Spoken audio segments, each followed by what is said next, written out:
क्या आप भी अपने साथ कुछ अच्छा नहीं होने पर या बुरा समय आने पर ईश्वर को कोसते हो? तो आप बिल्कुल गलत हो। इसमें भी ईश्वर ने हमारे लिए कुछ अच्छा ही सोच रखा होता है, बस हमें तुरंत समझ नहीं आता। अब आप कहोगे वो कैसे? तो चलिए इसे समझते हैं एक कहानी के माध्यम से। एक बार की बात है, एक पानी जहाज समुद्र के तूफानों में फंस गया था। तूफान बहुत भयानक था। पानी जहाज के साथ साथ उसमें बैठे सभी यात्री डूब गए, केवल एक को छोड़कर। ईश्वर की कृपा से वह बच गया और तैरते तैरते एक छोटे से टापू में पहुंच गया।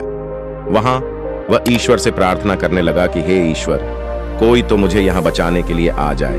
पूरा दिन गुजर गया पर कोई उसे बचाने के लिए नहीं आया। फिर वह निराश होकर उसी समुद्र के किनारे रेत में ही सो गया। दूसरे दिन उसने फिर प्रार्थना किया कि हे भगवान, आप मेरी मदद करो, किसी को तो यहां भेजो जो मुझे इस टापू से बाहर निकाल दे। पर कोई उसे बचाने के लिए नहीं आया। इस तरह से दिन गुजरते गए। वह रोज प्रार्थना करता पर कोई मदद नहीं आया। 1 महीने बाद अब वह हार मान चुका था। उसने सारी उम्मीदें खो दी थीं। उसने टापू पर रहने के लिए एक छोटा सा झोपड़ा बनाया और उसी में रहने लगा। वह नारियल का पानी पीता, जंगल के फलों को खाता और समुद्र में मछलियों का शिकार करके उसे आग में पकाकर खाता। एक दिन वह मछली पकाने के लिए चूल्हा जलाया, तभी आग जलाने के लिए लकड़ियां खत्म हो गईं। वह लकड़ियां लेने के लिए बाहर चला गया और जब वह लौट कर आया तो उसने देखा कि उसके झोपड़े में आग लग चुकी थी।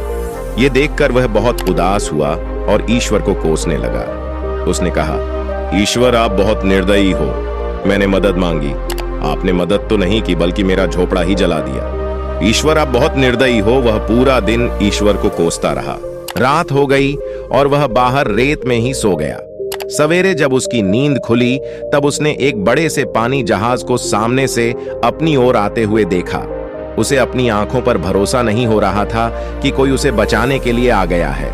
वह पानी जहाज में चढ़ा और पानी जहाज चलने लगा।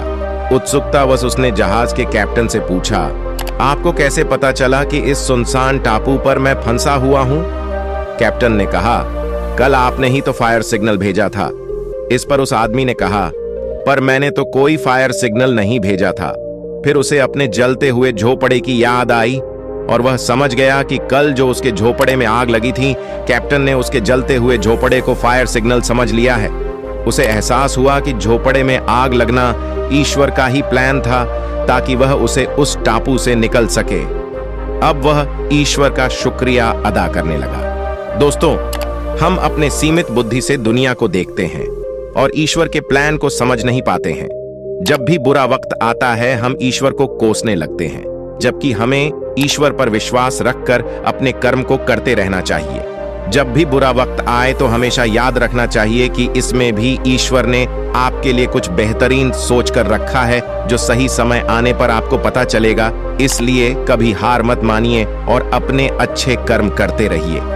तो अगर आप इस कहानी को और भी लोगों तक पहुंचाना चाहते हो तो इस वीडियो को लाइक करो ताकि आगे मैं इस कहानी को दूसरों को भी सुना सकूं। तो मिलते हैं दोस्तों नेक्स्ट वीडियो के साथ। तब तक के लिए धन्यवाद।